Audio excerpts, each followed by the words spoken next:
Okay, hello and welcome guys to the session 4 of this Android Study Gems. Today we are going to talk about layouts, buttons and class inheritances in Kotlin, and we are going to modify or first build my meme app, and then we are going to add some buttons in it so we can change the template. Okay, so let's get started. Okay, so a basic overview. This is our today's schedule.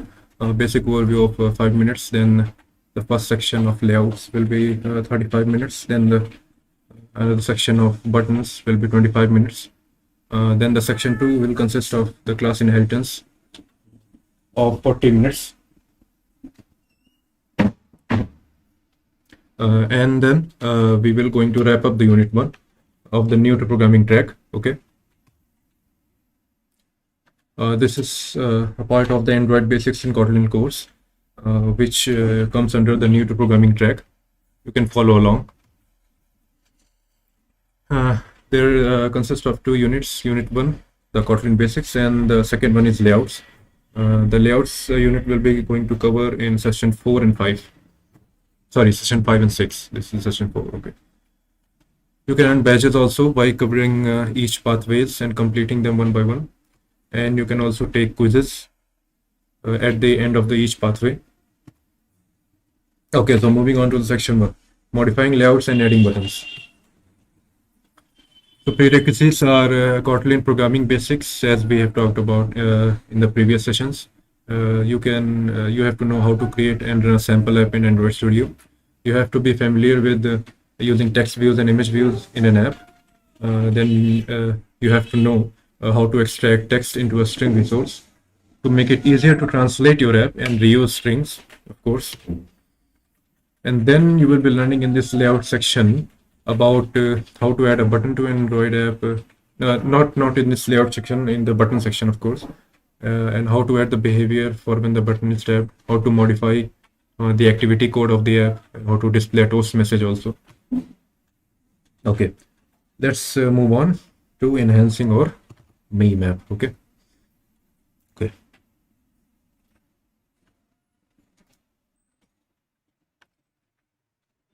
Okay, so we will first start with the layouts.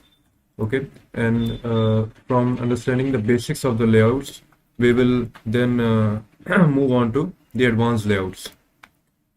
Okay, first of all, what the constraint layout is consisting of. Okay, so first we have the view groups, and then inside these view groups are other view groups or views. Okay, so it's like a nested tree. You can create a nested tree in the Android layout structure, so your app looks like a hierarchy of these view groups. Okay, if you look at top to the bottom. Okay, now here is a note that tells the visible UI hierarchy is based on containment. That is, one component has one or more components inside of it. Okay, so as we can see here in this diagram, okay, the constraint layout, which is the parent, see this here gray box, consists of a text view, which is the child, the blue box. Okay, so like this, first there are parent groups, parent view groups, then there are child view groups. Okay. Now let's move on to a sample XML code. Okay, so this is a constraint layout. Then it inside the constraint layout there is the text view containing the text hello world. Okay, now here is the dissection of what's happening in this code. Start tags, the constraint layout. Then the attribute in the text view is this text hello world. Okay, and this is called the element to this constraint layout. Okay, and the end tags are these also, the backslash text view and backslash constraint layout. Now if we look at this code, it looks like this in the layout editor, like this. Okay, so it's just basic concepts, nothing much advanced. in this session, but we will move on to more advanced ones in the later upcoming sessions. Okay. Now, what we can more learn about it. So these are all the XMLs. We will learn about these in depth in the later sessions. Now let's see what is a margin, what is a padding and border, and the inside content. Okay, let's imagine a text view. Okay, so you have a text view. For example, I have already opened the me map here. Okay, so as you can see here in this canvas, okay, if we close this and zoom in on this, you can see here, this is our canvas, okay, of the app, and here is our text view. Okay, so let's dissect how it's positioned in our canvas. Okay, so this purple line, the purple border which you can see, is our canvas. Okay, now inside our this canvas there is a margin, then inside the margin there is a border, inside the border the padding and the content. Okay, so what this diagram means is, this is our text view. Okay, so if we zoom in on a little bit,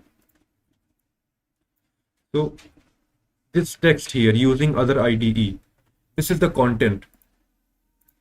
This is the content. Okay, now above the content, or actually we can say around the content, there is some padding. So using other IDE, see the box here, blue box, and see the space between the text, actual text, and the box. There is some space here. So this is called the padding. Okay, the padding of the text view. And outside this blue box, we have our margin. Okay, right here above the border. So we have the border of 0 pixels. Okay, so if we can see here, there is no border around the text view. Okay, so we have 0 pixel border, so we can't see it.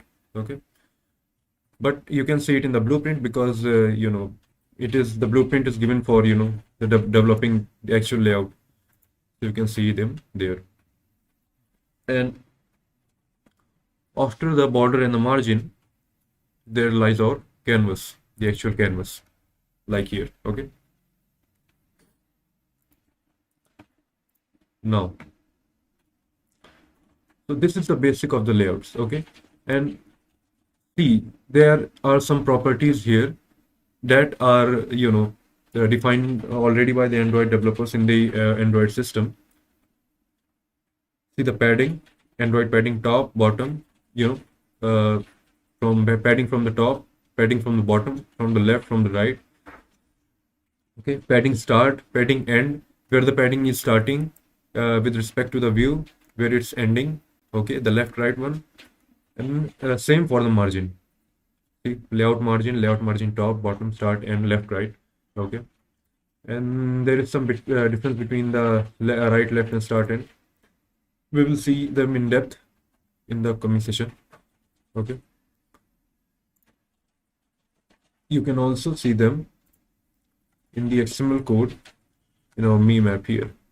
Okay, so this is our XML file. Okay, and this is our Android X constraint layout widget. Okay, see here, and if we see inside the constraint layout, there is our image view. Okay, and then our text view on top of the image view, and there's another text view, and there's another text view, and there's another text view. Okay, so this is just a very, very basic of a layout. Okay, this is just you can say a linear layout.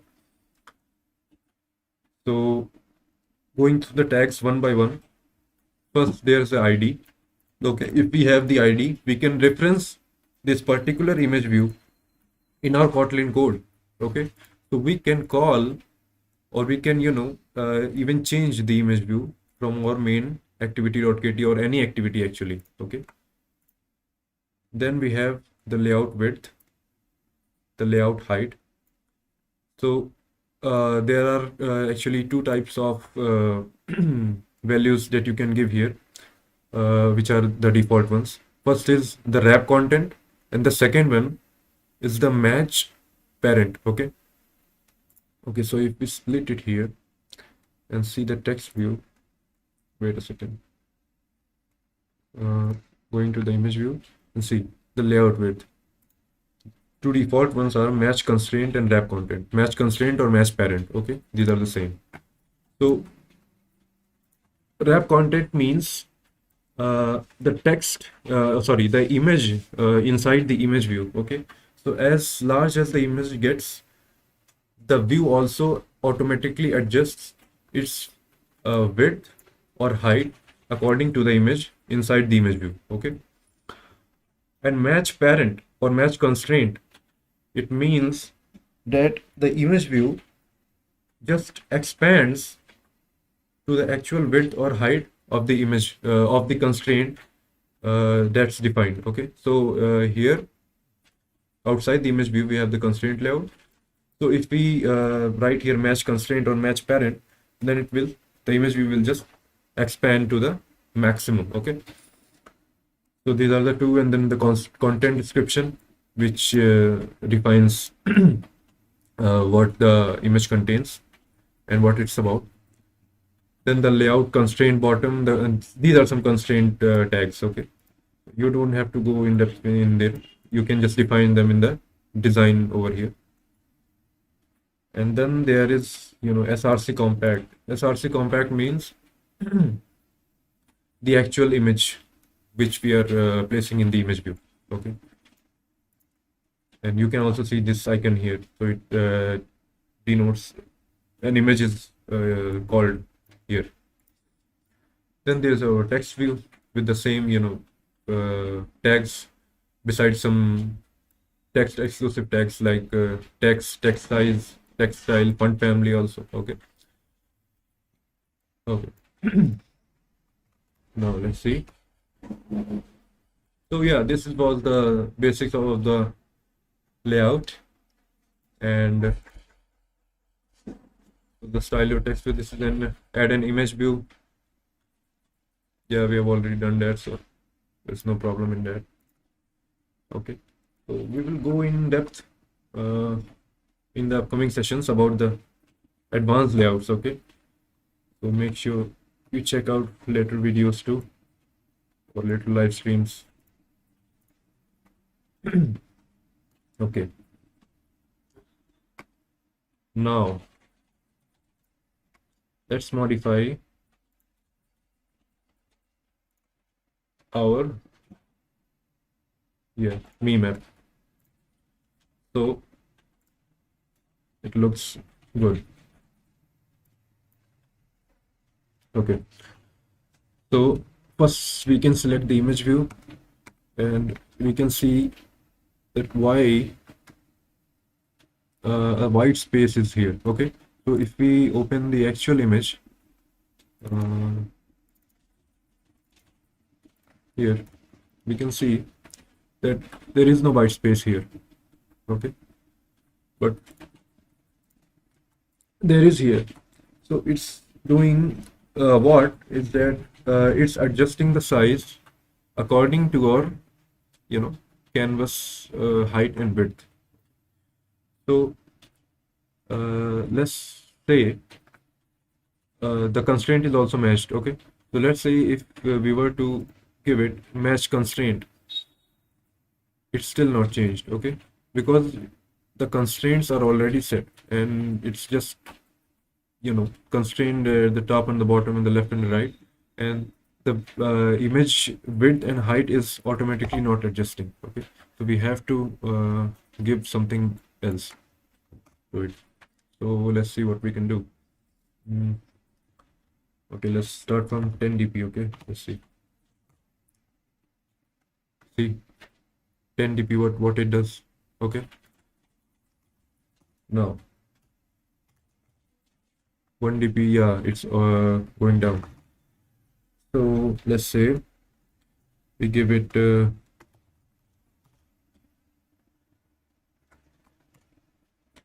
300. Okay, let's experiment more. 400, yeah, okay, 500, and it's outside our view. Okay, so we don't want that. Okay, now see what's happening here. As we increase our dots per pixel, see, okay, it's expanding outside our canvas view. Okay, so if we set it to 0 dp, that means it can automatically expand. But if it automatically expands, then it can leave some space here. So what we can do here, we can set it to 0 dp also, set the height to 0 dp also, and then we can set the layout width. I think we can set the negative dp here. No, we can't. Okay, so let it to 0 dp. Let's set it to the actual values. Okay, yeah, so let's see what options we are given. Web icon size, no, nothing here. Okay. Okay, match constraint. See, if we change this to wrap content, fixed. See, there is a fixed layout width also. So if we do it fixed, then it already automatically refines to 411 dp. Okay, so we can change this 411. Okay, let's say 420. See, it's a bit bigger now.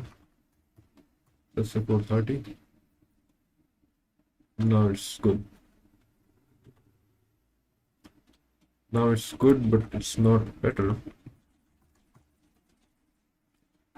because the image is not actually scaled according to our canvas. Okay, so as you can see here, I was explaining this. Okay, I was explaining this because you can't set a background image for every device. Okay, for every resolutions, you have to make some adjustments. You have to change the size. You have to change how actually the image looks on the canvas of every Android device possible. Okay, including from the lowest sizes to the highest sizes of them all.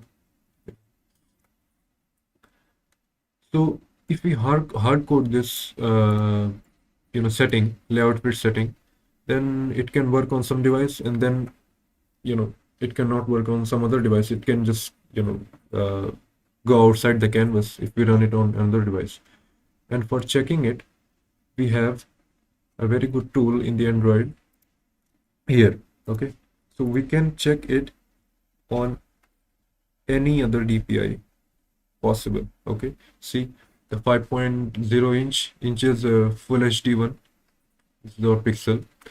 What we are running here is pixel 4. Okay, so let's test it out on our pixel 4.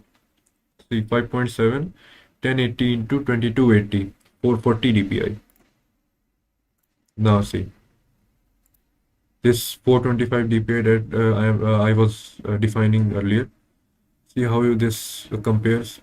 There is a white line at the top. There's a white line at the bottom. Okay, and if we set it to 0 dp, okay, it automatically adjusts. And see, there's nothing white here, only top and the bottom.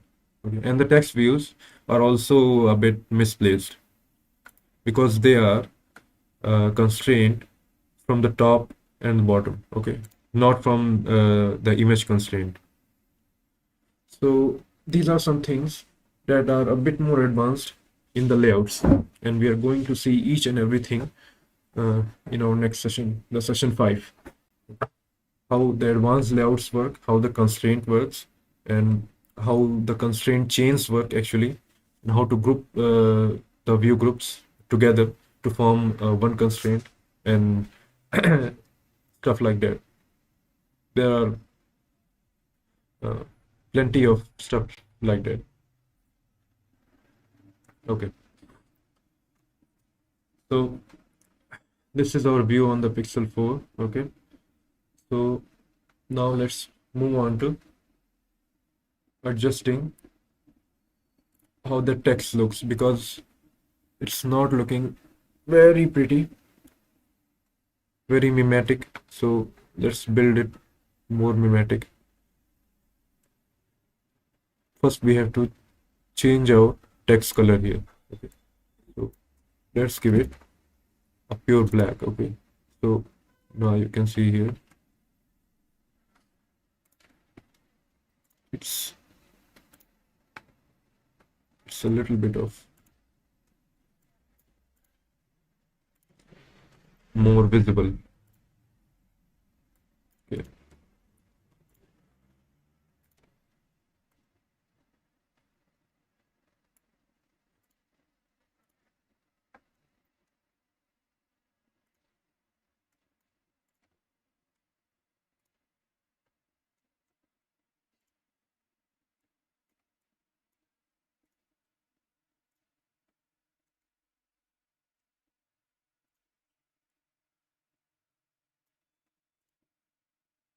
Okay, so now they are all uh, visible very good, and the visibility is actually fine. So now we can move on to uh, some more custom tasks like uh, multi-line text view. Okay, so see this text view. Okay, if we zoom in, then only we can see what's actually written. User can't zoom in on their phones. So we have to, we have this area here, and we have to, use this area.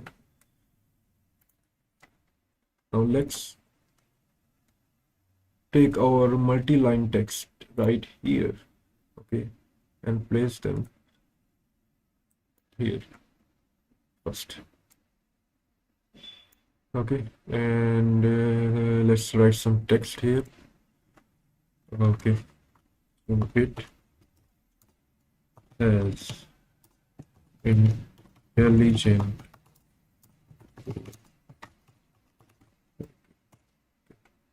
see, it automatically wraps the text on the new line according to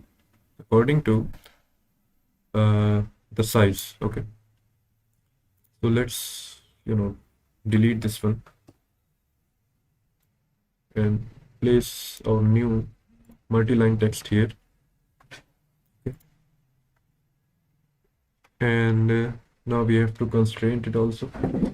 Let's constrain it first to the top, then constrain it to the bottom. Okay, and to the left, and lastly to the right. Okay.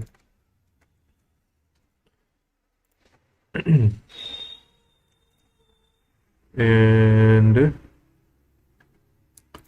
the font family we want is sans, open sans.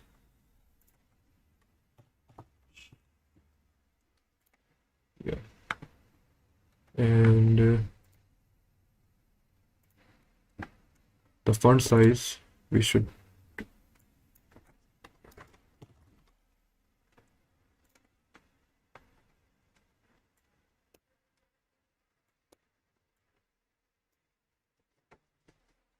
so the font size is increased now. So let's shorten this up. See, it's wrapped up now. Okay, so we have to still Now this looks okay. Okay. Hmm.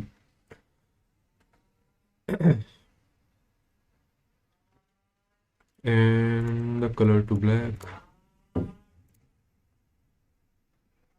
and bold. Okay. So it looks much better now. Okay. And what you need to do more is this is in the left hand side, as you can see, of the whole view. Okay, so we need the text in the center. So here you can see a new property which is called the text alignment. We can set here the center text alignment. Let's see here, it's looking much better, much better than the previous ones. Okay, so let's adjust these two ones also. Yeah, okay. Now moving on to this one, let's actually copy this. And you know what you can do? You can also copy this whole by just using Control C or Control V.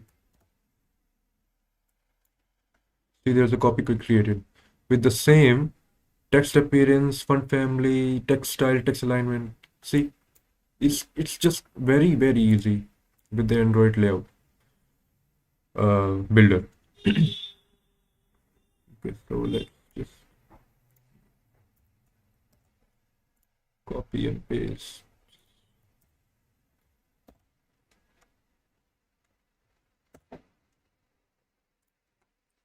Delete this new one.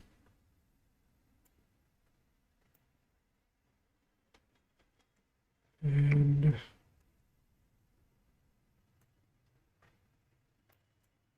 let's resize it a little bit so it doesn't, appear too much bad.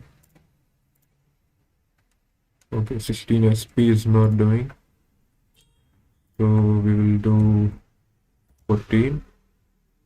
Nope. 12. Nope. Okay.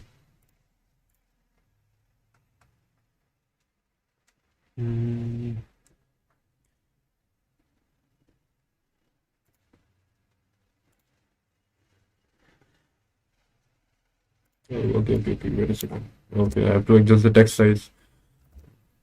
Just the text appearance. Oh my god. 19. About 20. Yeah. What the hell is this? Text view.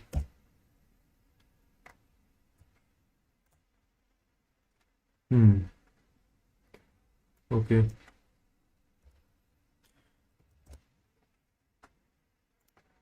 Okay, now it's much better.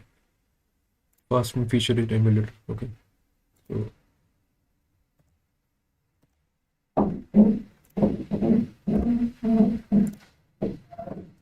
see, the constraints are also copied.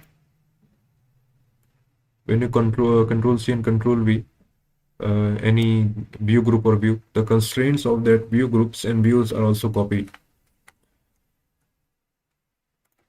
So you don't have to define them every time.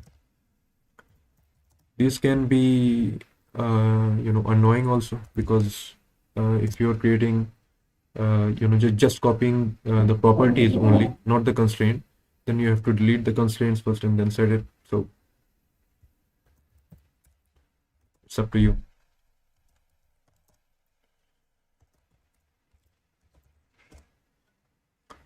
Fast and feature it emulator, very good. And the last one is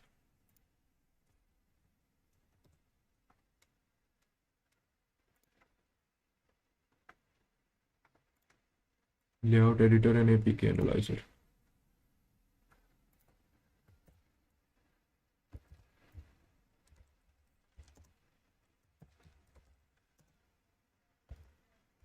Oh, the end.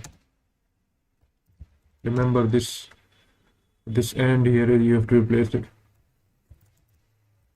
Wait a second, I will do it. Because in XML, You can just use and in the strings, not without some modifications, I guess. I will see if I can actually do it, and then I can tell you. Okay. Yeah, just delete the remaining. And okay. I think it's good now. It's looking much better. Okay, let's just run this and see if it actually looks okay in our actual device. Oh, 12 speed incompatible. Okay. Yeah, I know. I think, yeah, here. Android style text appearance. Yeah.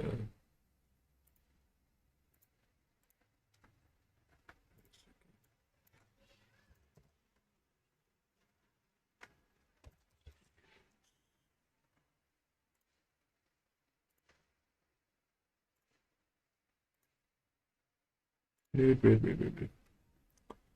So, what is the text appearance here? Android style text appearance. Material. Oh, okay. We have to select the material one.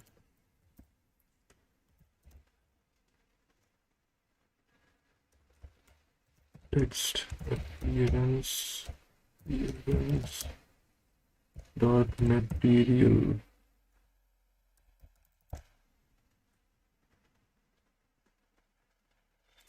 Just the material.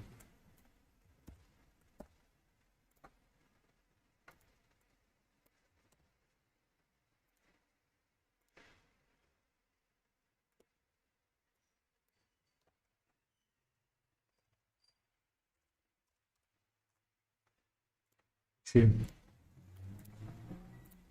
Okay, now let's run this.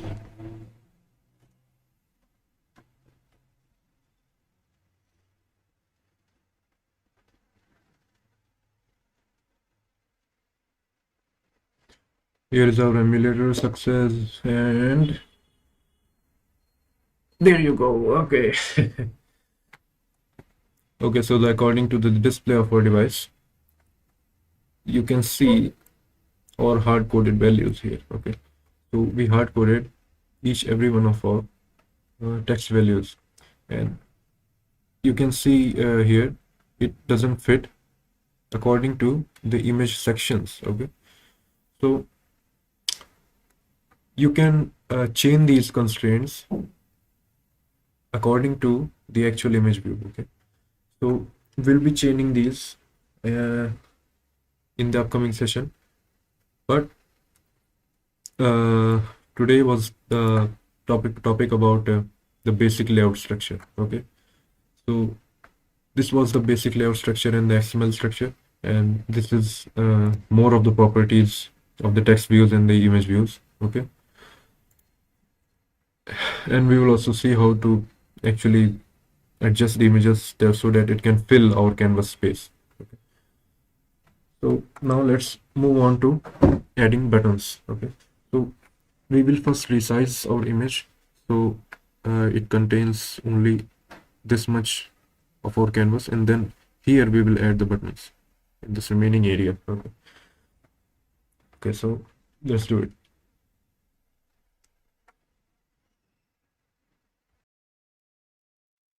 Okay, so now we will start with adding two buttons actually. One will take us to the next meme template, and the second one will take us to the previous one, which is, yeah, this poo one. Okay, so as you can see here, I have made some changes to this. The image, I have adjusted it, and there is actually one more property of the image, which is called scale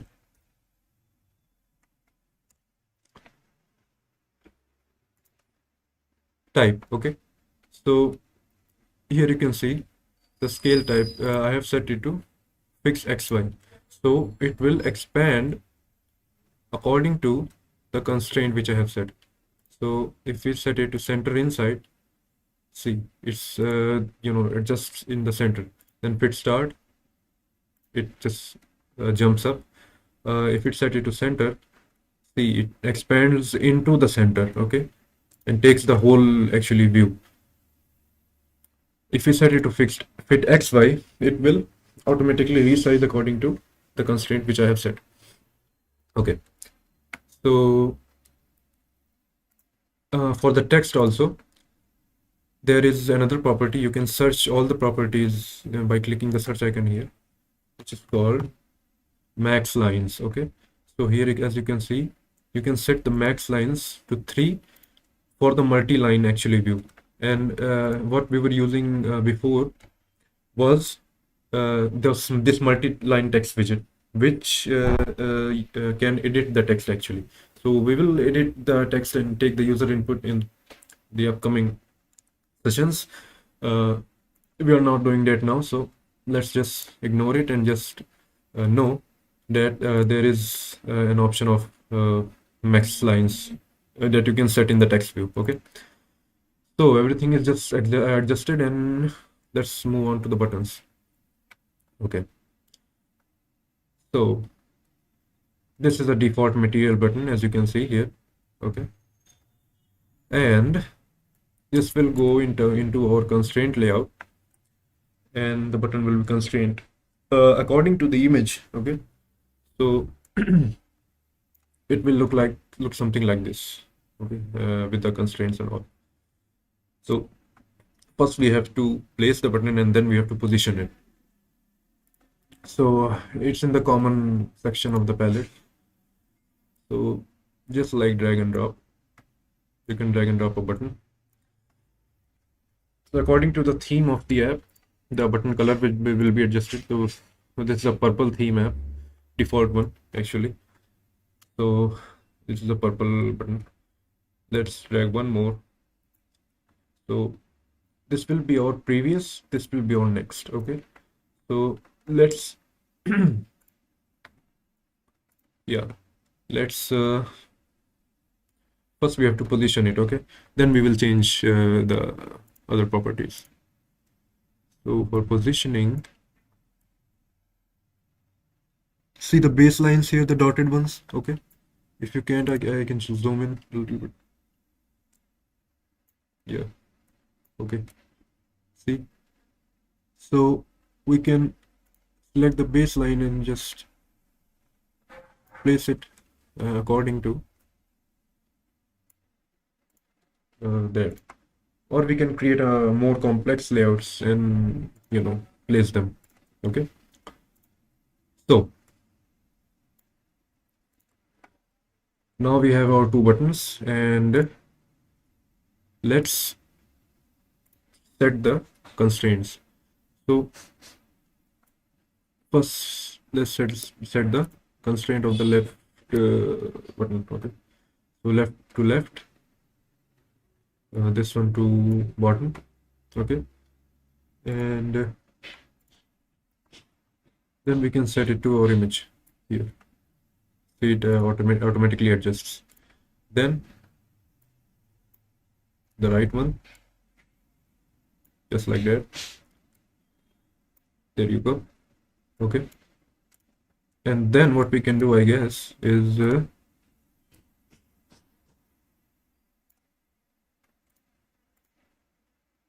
set the constraint to these buttons. Actually, we can only set one constraint at a time of the button.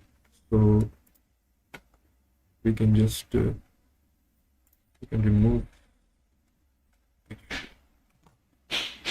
Yeah, we can remove the right constraint of the button, and we can adjust the horizontal and this one's horizontal bias to actually fit our needs. Okay, so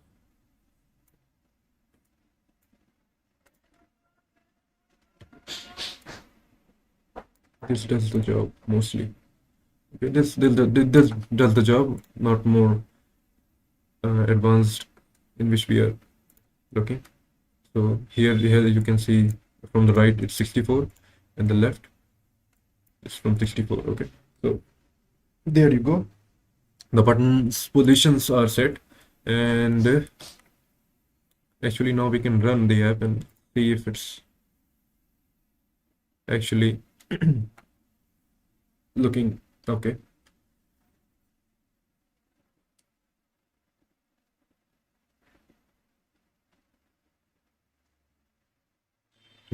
Okay. So there are some adjustments that are to be made to the text views. Let's make them. Okay. So as you can see here, using Android Studio is moving upwards. It's actually these the text views are to be contained in a type of horizontal layout, which is called a linear layout. Okay. So they can't, move like this. Okay. So you can do them also. You can do this also. So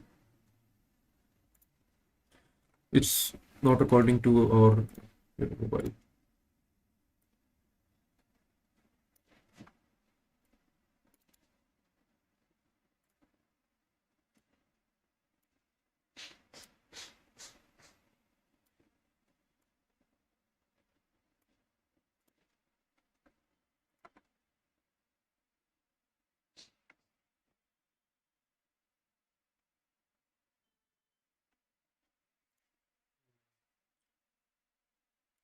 You know, they are good unpositioned here, but we are not going into the advanced layout section. So, let's keep it this way.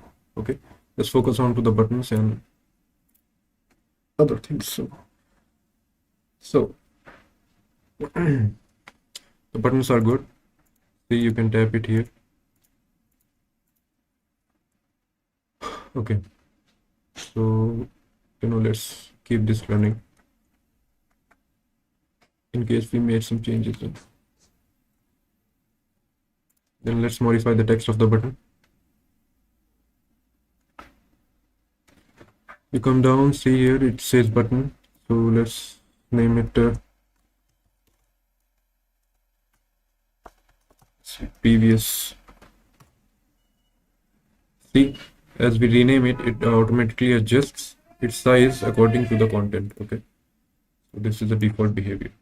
Then there is next. Okay, so this is our previous, this is our next, and what we are going to do here is we are going to first click next, then it will switch the image, then we will click the previous, then it will also switch the image. So the image is we say here the image is in, or actually it's defined a second here. Yeah, add drawable meme one. Okay, src compact. If we were to change it, then we have to define, first we have to import the image. Okay, import the image and then we have to define it. So if we click here, see, okay, so what we have to do is we have to create a new image asset. No, not the new image asset. Wait a second. We have to, yeah, import drawables, I guess. Yes. Meme2.jpg. Qualifier type none, value none, next. See, and simple. You want to add the following file to Git. Okay, so I have initialized, a Git repository. You can add it, you cannot. So let's not do it. So this is the second template. This is the first one.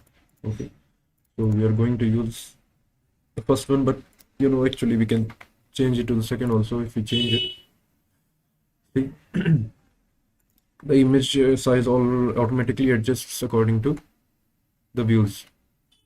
So let's first use the first one.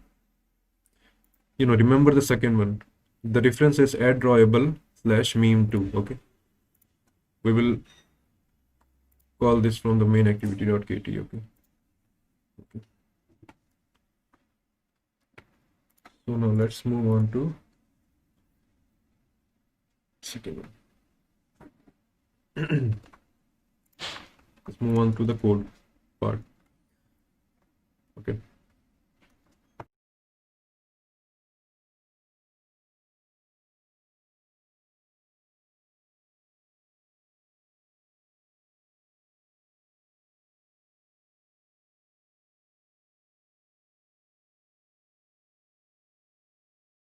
Okay. So moving on to the actual functionality of the button. Okay. So let's first change the IDs of the button. So this previous has the ID of only button. So let's change it and make it something like prev button. Okay. So the ID is not changed. See one dialog pops up, rename ID resource button and its uses to prev button. Okay. So if your project is using the old ID, the Android Studio will automatically detect it in your code and change every ID to the new one. So next button. Okay. Now moving on to the main activity.kotlin. We have to put our initialization code in the main activity class file. Okay. Inside our onCreate function. So when your app starts, this function is called onCreate, and then set content view, the layout is inflated, and then after that our button is initialized. So well, what we want to call it, let's say we call it previous button. Okay, previous button is a form of button. So the Android Studio already shows you here, and if you press enter, you can automatically import the button class. Then we will use find view, okay, by ID. See, it already pops up. And find view by ID. What's the ID? The ID is prev button.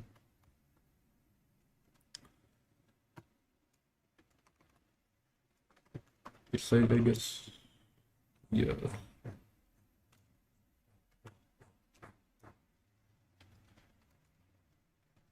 You can initialize it using, call it using r.id, r.id.prev button. See, it's in the integer value. So you can see here r, it's a resource object. Okay, so the resource object stores all the IDs that you have created in your app inside your project. Okay, so you can reference the IDs from the resources class. So resource, and what we are referencing ID, and what ID? Previous button. Okay, so this is our previous button. Now let's do this for our next button. Okay, button view by ID, r.id. Next button. Okay, Android Studio automatically saves your file, so you don't have to press Control S to manually save it. So it's a plus point of Android Studio. Okay, now moving on to the actual functionality of listeners, click listeners. So when you click this button, what happens? You click this button and one toast pops up. Okay, Android toast. A message displayed onto your screen for a short time or for a long time. So we can set also the duration of the toast. The toast pops up, and then the background image changes, the meme template changes. Okay, according to the button pressed. If you press the next, the second one is displayed. If you press the previous, the first one is displayed. Okay, so first we will define a click listener. Okay, now see here, for defining a click listener, you just have to call a function set on click listener. Okay, and then its body is defined. Okay, so now if we call from the dot operator previous button dot set on click listener. See, enter, and it's already there. And we can define our code here. So first we will just keep it empty. Next button dot set on click listener. See, okay. Now when we'll click our buttons, the code in this blocks will be executed. Okay. Now let's create a private function called, let's say, previous template, let's say.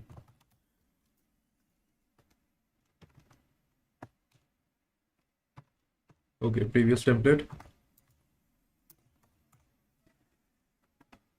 and then let's create another function, private because our main activity is only using this. Okay, no other activities. We will talk about activities in a upcoming session, no problem. Next template. Okay, so these are the two functions. Let's provide these two functions in our click listeners. Okay, so when the previous button on click listener is called, you call this previous button function. Okay, and then the next one is called, you call the next one. Okay, there is some error. Unresolved reference, none of the following candidates is applicable because of the receiver type mismatch. Public operator invokes oh. Template, yeah. Okay, so now we have defined our functions, and now will define what it does. Okay, so let's see how we can show the toast. Here you go, the toast library. Okay, the toast library, the toast class can accomplish this task for you very easily. Now we will define a toast. Well, toast. No, actually, yeah. Toast.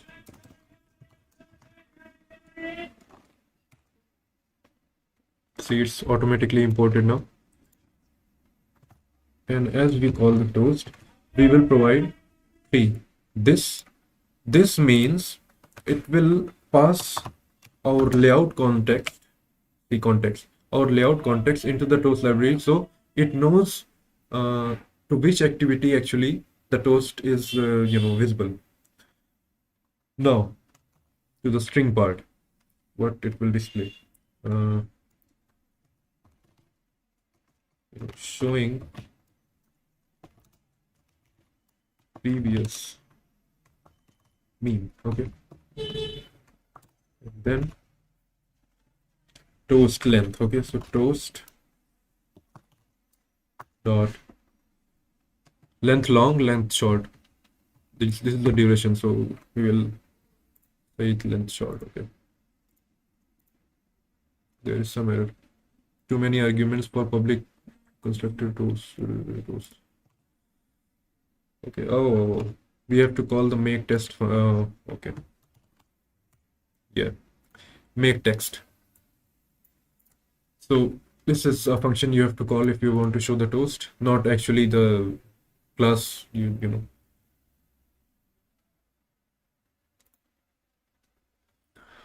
Okay, it is warning here. There is some warning here. I think the toast is not shown. Okay, so we'll show the toast first. Toast dot show, I guess. Yeah, now the warning is gone. We will copy and paste this into our next function and change the text, and let's see if it's all is working. Okay, so you can restart the app from here, and you can refresh the app from here. Sometimes you want to restart, sometimes you want to refresh it. It actually depends on the changes that you have already made. You want to restart the app if you have made any, the changes that is in the, outside the app itself. I have added a new, meme image, so I have to restart it. Else it can't reference that image. Clicking on previous, showing previous meme. See, next, showing next meme. Okay, so this is how you can do it.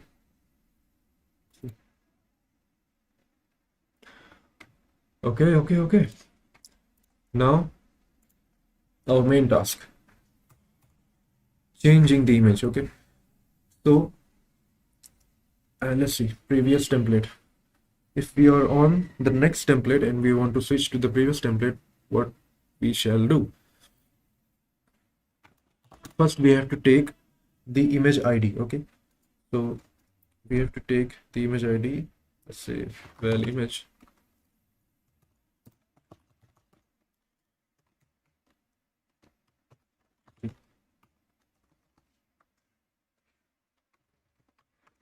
Okay, it's not visible. Okay, so let's see. We can say that image view. Okay, well image view,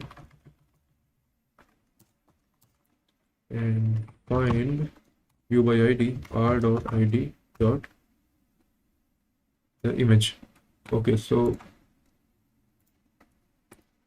image view. Okay, yeah, there you go. This actually finds the image view for us. Okay,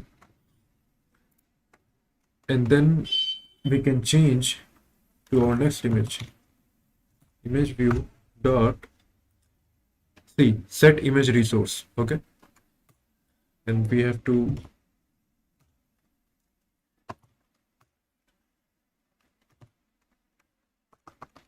it's not in this. Yeah, so we have to switch the image resource here. We have to reference it using the drawable, I guess, r.id dot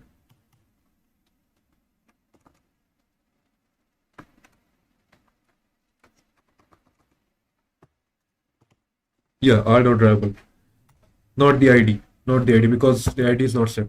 So r dot drawable dot meme 2, and there you go. We can set it here. Then we can copy this whole thing here and change it to meme 1. So when we click on the next button, first I'm sorry, click on the previous button, meme first shows, and we click on the second button, the next meme shows. Okay, now let's refresh the app, because we haven't made any hard changes like adding a new resource or something. So we can just refresh the app. Okay, let's see. Next, see, the image changes. Previous. See. And if you click on previous, nothing happens, because it's already previous image is displayed.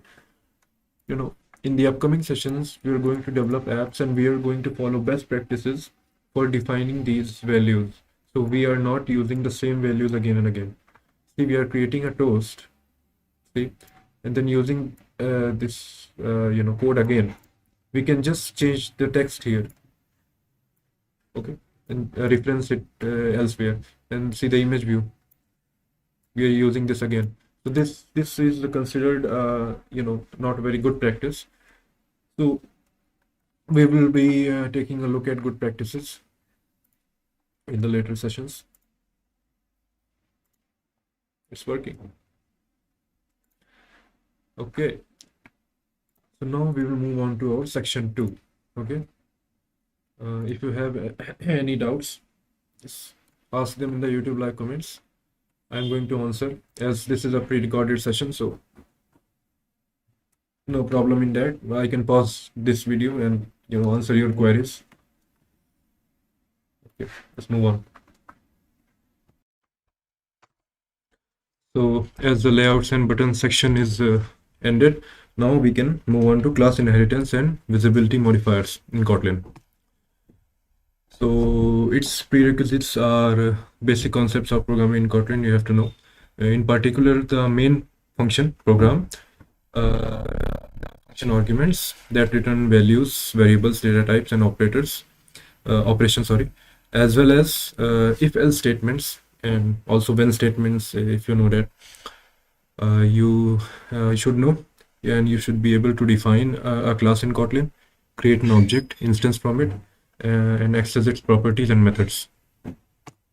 Okay, so what you will learn is you will learn how to create a Kotlin program that uses inheritance to implement a hierarchy of classes, and then you will learn how to extend a class and override its existing functionality and add a new functionality. Okay, and you will also know how to choose correct visibility modifier for variables and also for the methods. Okay, so let's move on to the Kotlin notebook and we can start with. Okay, so now look at the class hierarchy and how actually the superclass, subclass, and the inheritance in general works. Okay, so what is class inheritance? Class inheritance means taking the properties of some other class and using it in your own class. Okay, so what it means that for example, you have a class named let's say car. Okay, and that's a parent class. See here, a parent class. Here it is a vegetable. I'm just taking an example of car. So it's called a superclass, and then you have a class which is named BMW.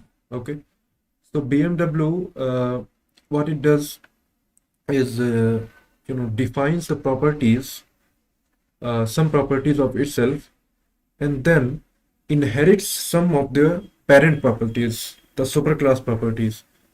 This is called inheritance. Okay, a subclass,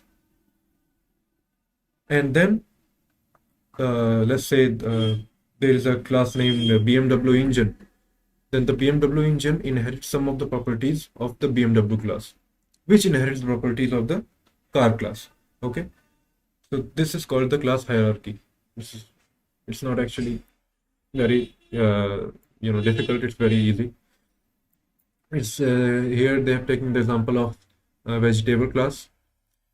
This is the legume one, and the legume is the parent class of the lentil and the chickpea. So these are some of the terminology. The class hierarchy, child or subclass, what is it? Parent class, okay. The root or top level of the class. Here we can see the top level is vegetable, and the example in which we have taken is the car class, and then the BMW, then the BMW engine, the BMW lights, the tires. And then there is inheritance. When a child class includes or inherits all the properties of the methods of a parent class, this allows you to share and reuse code. See, this is the main advantages of inheritance. You can share and reuse code of your parent class, so you don't have to keep copying it. This is what we have done in our meme app.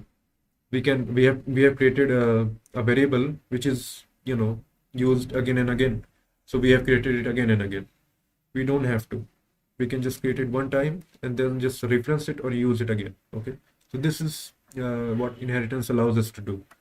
It makes it easy, which makes our program easier to understand and maintain, and also lesser in size.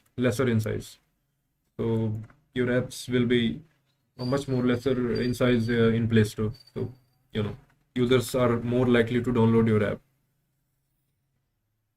Okay, inheritance in Android classes, how it works actually. This is a real example. First, there is a view class, okay, parent or superclass, which is called. Then, some of the properties are inherited by the text view class, okay, for the text. And then, some of the properties of the text view classes are inherited by the edit text class, which we have seen, the multi-line text, and button. Button also contains a text view in the middle. So these are predefined classes in the Android subsystem, okay? You don't have to define it, you just have to pass some, properties in it to make it work, okay? See, here is a Kotlin example, Kotlin.any. Kotlin.any is on the top of the hierarchy. It's because in Kotlin, all classes have a common superclass, okay? So this is the common superclass, Kotlin.any. Then from the Kotlin.any, there is Android.view.view, and then Android.widget.textView, and then Android.widget.button, okay? Now, create a base class of hierarchy of dwellings. Dwelling, square, cabin, round hut, round tower. Yeah, this is another example. Create an abstract class. We're not using abstract here, so don't worry about it. We are going to see about the visibility modifiers of also.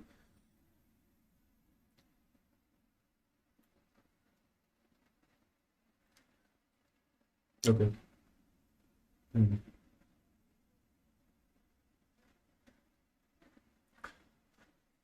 Let's get on with it, I guess. Yes. Modify classes in the hierarchy. Okay. So I'm going to use a Kotlin Jupyter notebook. If you don't know how to use it, you can head on to the GitHub link I've posted in this YouTube, box, what's called the description box, and you can see the README file there and how to do it. So just open your terminal. I will just quickly show you. Type Jupyter Lab, okay, or Jupyter Notebook. This will open an untitled notebook in your this directory, okay? You don't want to do this. I want to switch to my another directory, okay? Switch in D. Yes, this sessions, it's all right, automatically takes it. Then GitHub, okay. Let's see what's in there. Kotlin notebooks, okay. Let's CD Kotlin notebooks, and here is our notebook, Kotlin Basics.ipynb. Now we will make a new notebook here. We will make a new notebook. We will call Jupyter Lab here, okay. So it will start a new Jupyter session in this directory and open a new tab for you. See, it automatically opens the Kotlin Basics, but we don't want that. We want new notebook, and we have to select a kernel also. So you can download the kernel using the pip command.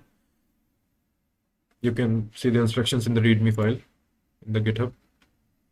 Kotlin kernel, okay. Let's close this. Let's actually rename this.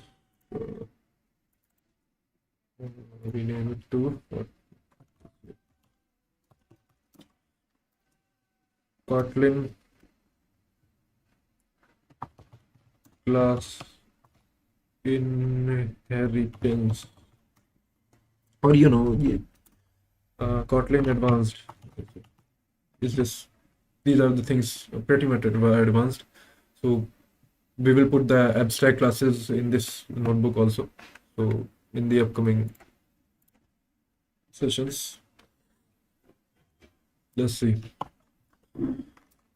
Okay, let's test out basic code. What we call it? Print, I guess. Println.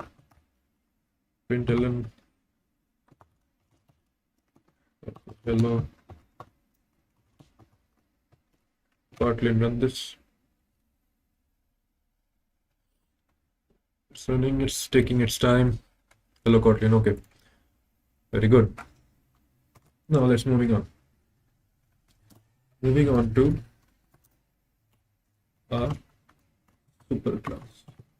Okay, or here, parent class. Okay. So what parent class does is, it defines some properties or some methods that their child can use. Okay. So let's define class.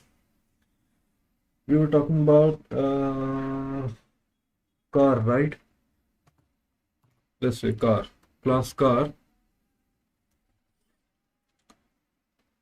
Then here we can, the hell I'm doing. Yeah. Define some properties or some methods which can be inherited by the subclasses. Let's say value of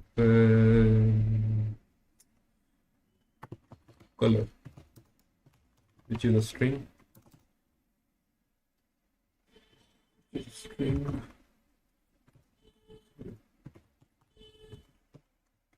Red, okay. And then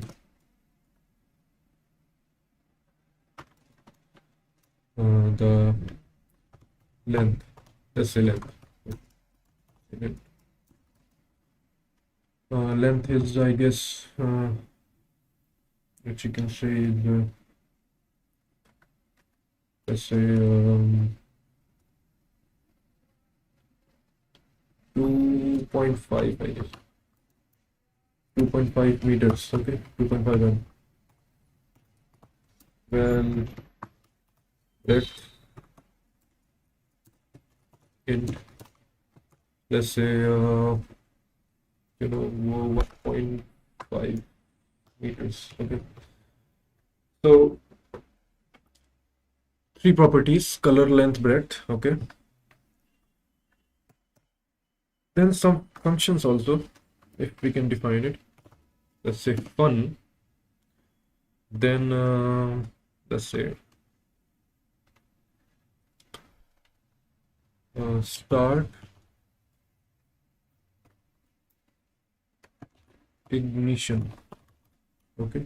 Start ignition of the car. Now it defines its own properties, which is the engine horsepower, I guess.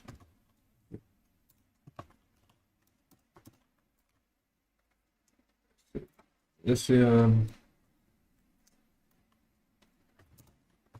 cars. Okay, let's just take this value, 600.7 bhp. Okay. Let's just make it double. So each data type we are using 600.7. okay. Now it's nothing, just we are defining the variables, and then it prints that engine started, okay. Now let's create first run this code.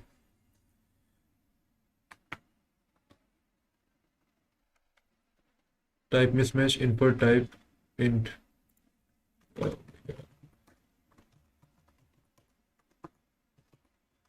Yeah, 2.5 meter.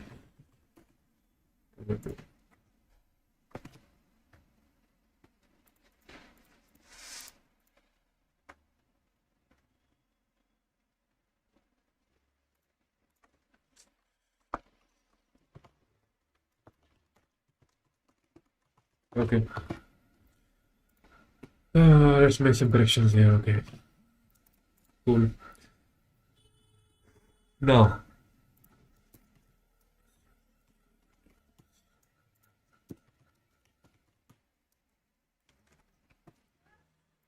let's create a subclass.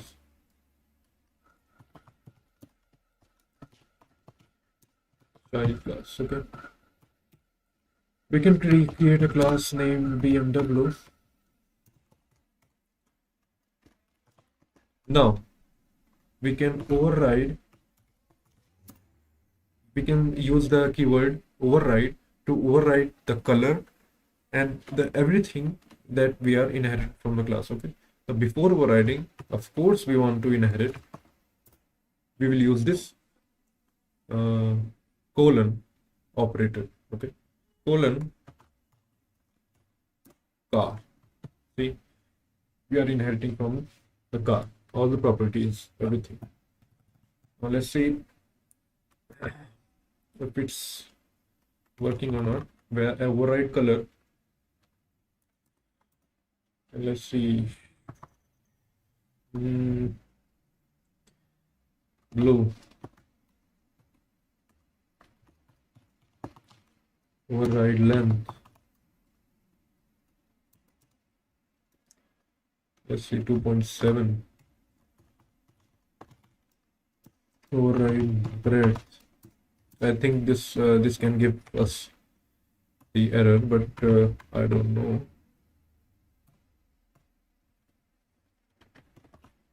Print ln.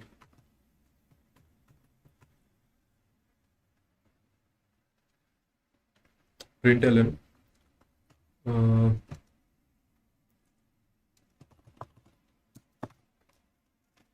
Color is and we can take by the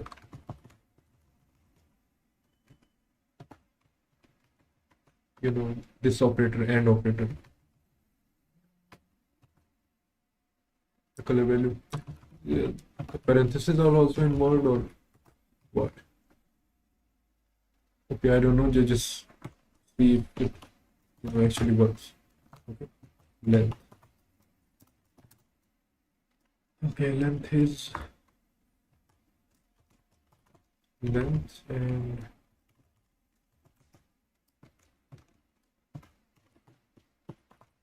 it is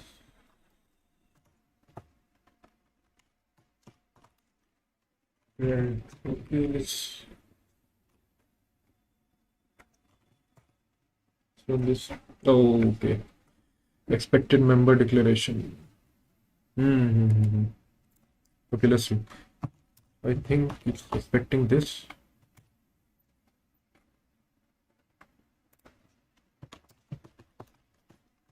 This and this.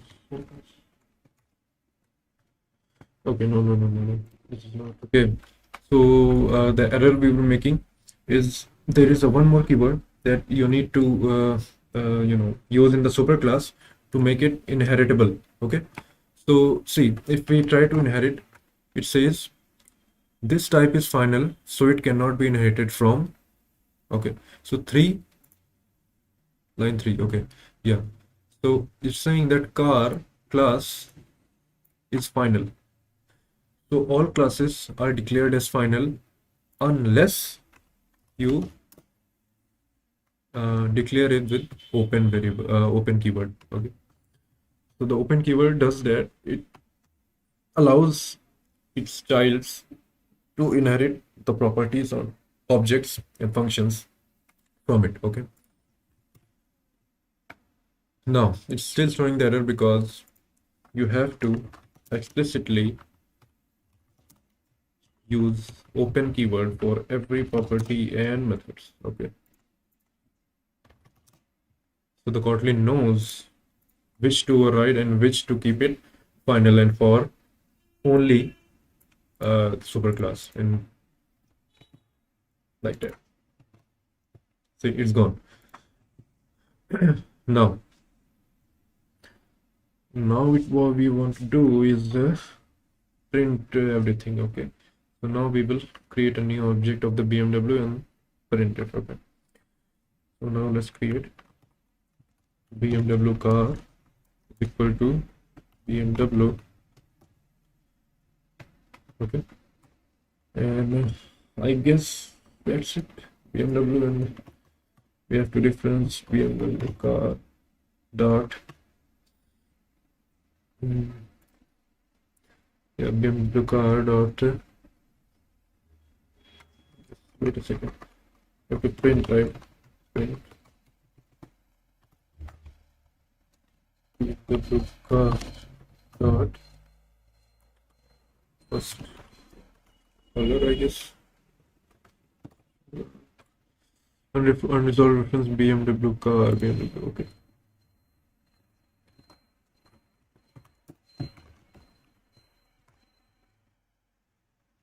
One eight expected an element.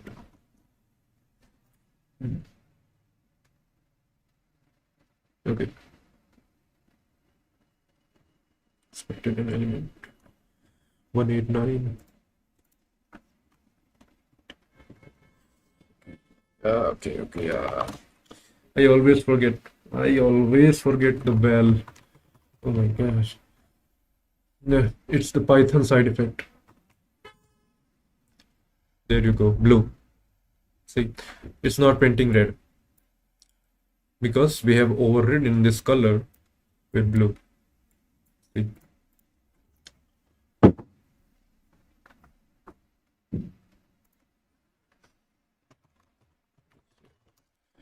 Color is, we will use this, I guess.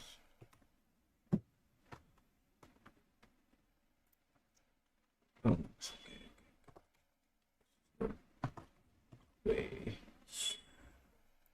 No.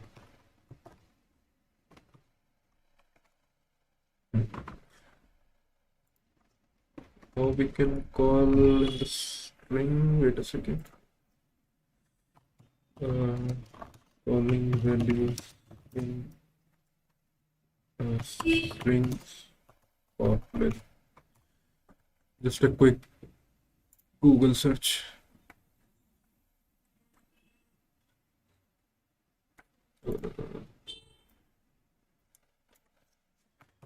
Values in strings Kotlin.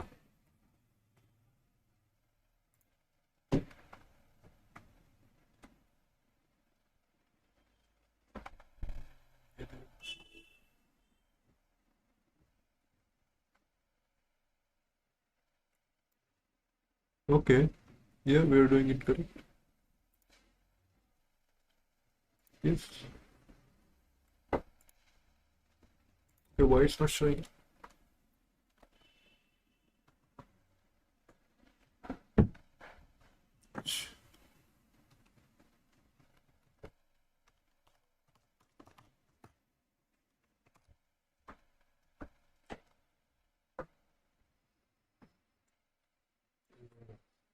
Okay, no problem. Wait a second. You have to define the string. Let's say color. We can just do it like this. Okay. Then we can reference it. Yeah, color blue. Then we can do the same for length.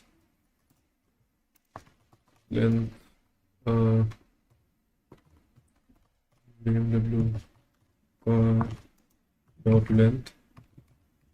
Then the same for the breadth. Yeah.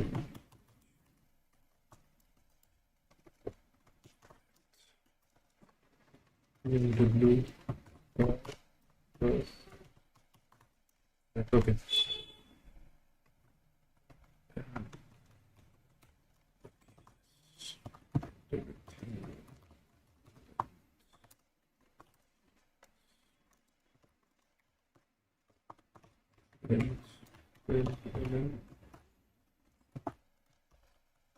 Breadth is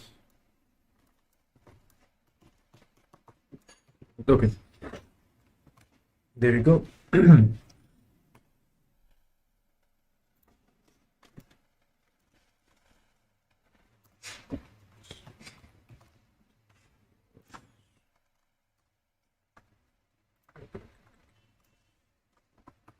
think we can put 25.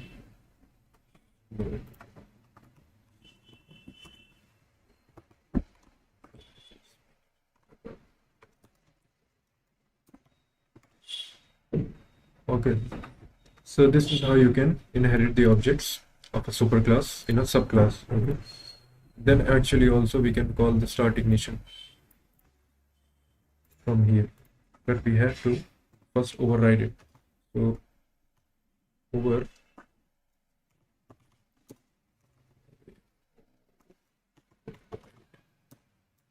override the function start ignition,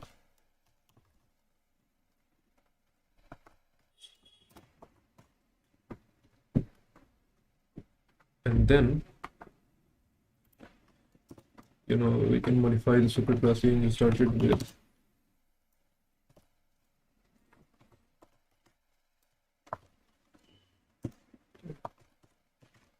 okay.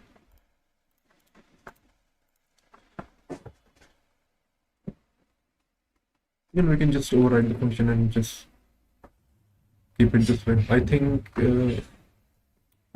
it should work kind of.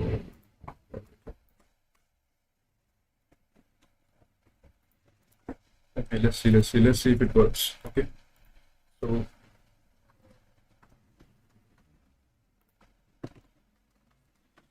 let's call the function bmw dot I don't think it will work. bmw car dot, I guess, yeah, you have to pass it. Yeah. super dot start ignition. Yes. Now it will call the, I will explain it in a bit what this super does. Okay, bmw car dot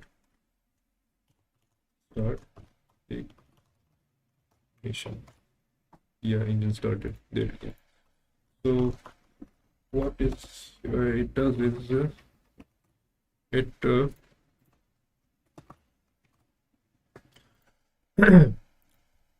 this calls any statements that are defined for the superclass. So they are called in when we call this super dot start ignition. After the super dot, we can define our own method. So println engine started successfully, just to make everything work. Starting engine with okay. So let's see. First it calls starting engine with 600.7 horsepower, and then it calls its own code. But first it calls the code in the superclass which we are inheriting from, and then it calls its own application of the start ignition method. Start engine, and the engine started successfully. See, so if you have any queries, just ask them. Okay, because this is a bit complicated, but it's easy. It's not very much that much complicated if you just keep doing it and keep practicing it. And then there are visibility modifiers. Okay, so let's talk about visibility modifiers. Okay, so let's see. We have car. In car property we have car length, breadth. Okay, yeah. So let's see if we define and open, I guess, private function here. Private means this car class can only use this function. Okay, no one else can. Okay, no methods or no class can inherit from this function and use this function, and this car class can only use this function. So private function, let's say take engine temperature, take engine temperature, or actually read engine temperature, and then we print here reading engine temperature. Okay, this is a private function.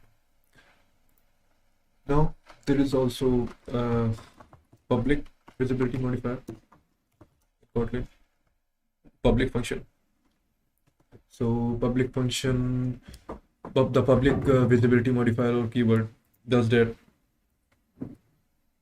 any method or class which is inheriting from the superclass can use this function or method. Okay, so let's say public function, let's say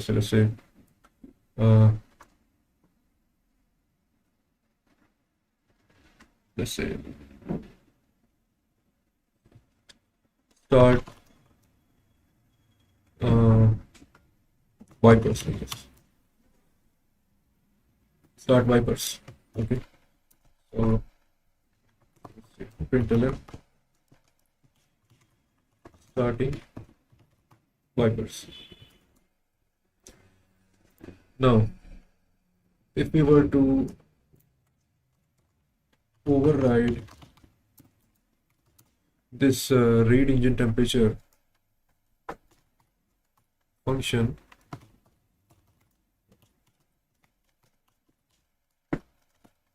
read engine temperature, yes, inside our BMW class in super dot read engine temperature.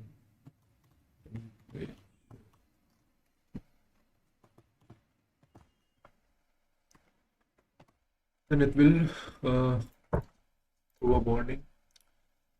Okay, it's 15:30. Yes. So see, read engine overrides nothing. Okay. So this is a private function. If we make it open as well, then the Kotlin compiler will throw error. Modifier open is incompatible with private. Okay, so we can't use visibility modifiers, two visibility modifiers with single method or property. So you have to use at one time private, public, or open. Public means if we create another class and then create an object of this class car, okay, and then try to reference it, yeah, the methods can use it. But if we try to create the object and call this read engine temperature, then it can't because it's private. Okay, as the visibility modifiers are just defining, private is private to the class and public is public to everyone, open to everyone. Okay, not to be confused with this open keyword. This allows us to change the visibility of the car class to everyone can read its value and modify it, inherit it. So this is that. Okay, now if we change it to only open, it does and BMW car dot read engine temperature, reading an engine temperature. Okay, so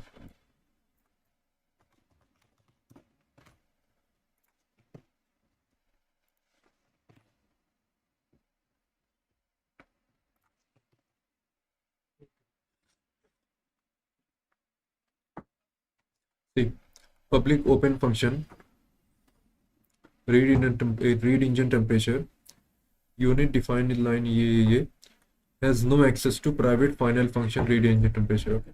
So we have defined this here. This has no access to this private function here. This is the error which is telling us. And then cannot access read engine temperature. It returns private in car. Okay. So this is how we can do it. Start wipers. We can actually also override function start wipers. I think it will throw us the errors also because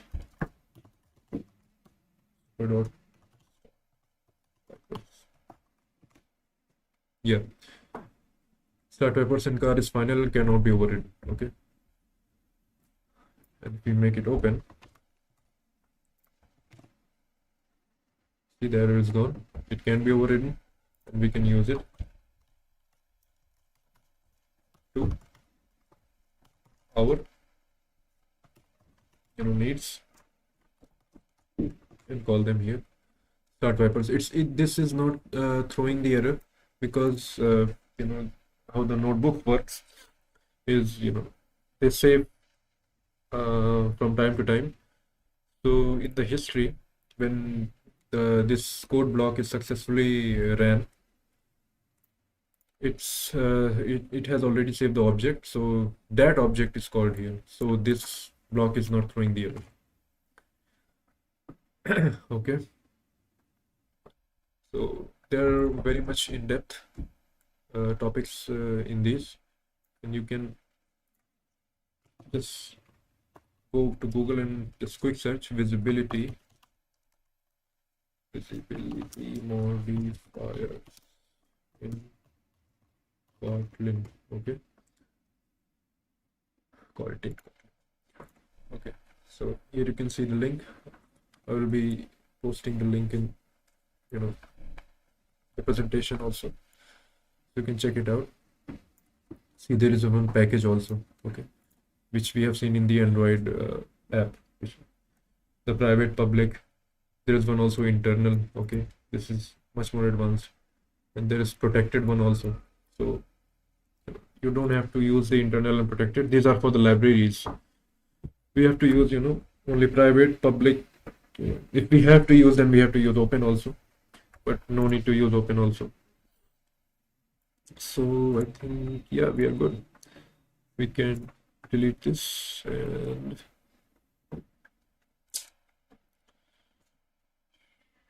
yes.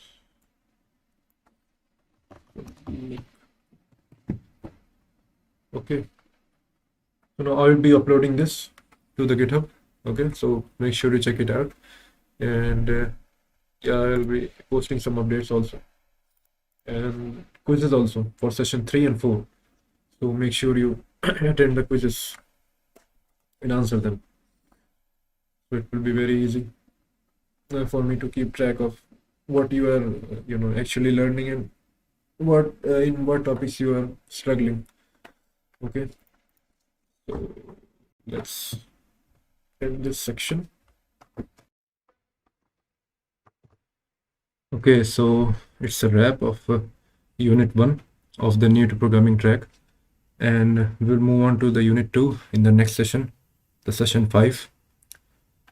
So let's see a quick look back of what we have learned till now.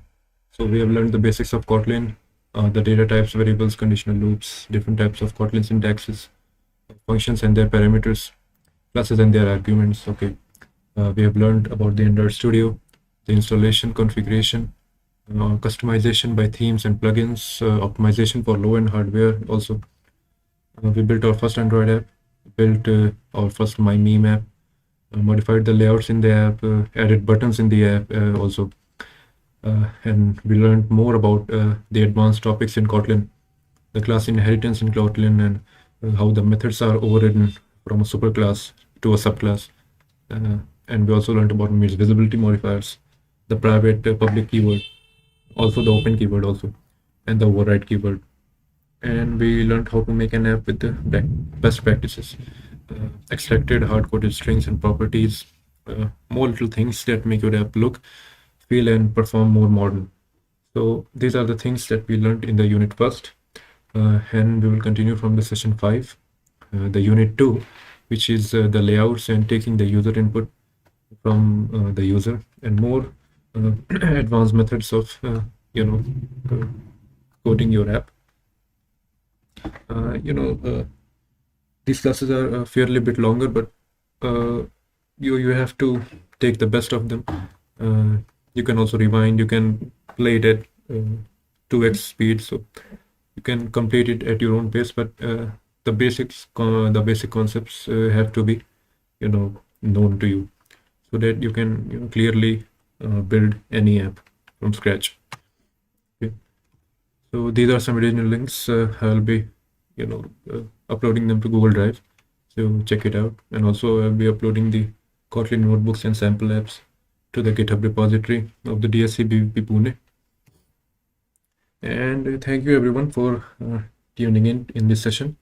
These are our Instagram handles, Twitter handles, and LinkedIn handle. So you can follow us there, and we'll be posting more exciting news and updates about our upcoming live sessions and upcoming projects and topics. So thank you everyone. Make sure to like this video and subscribe to the YouTube channel of DSC BVP Pune. Thank you.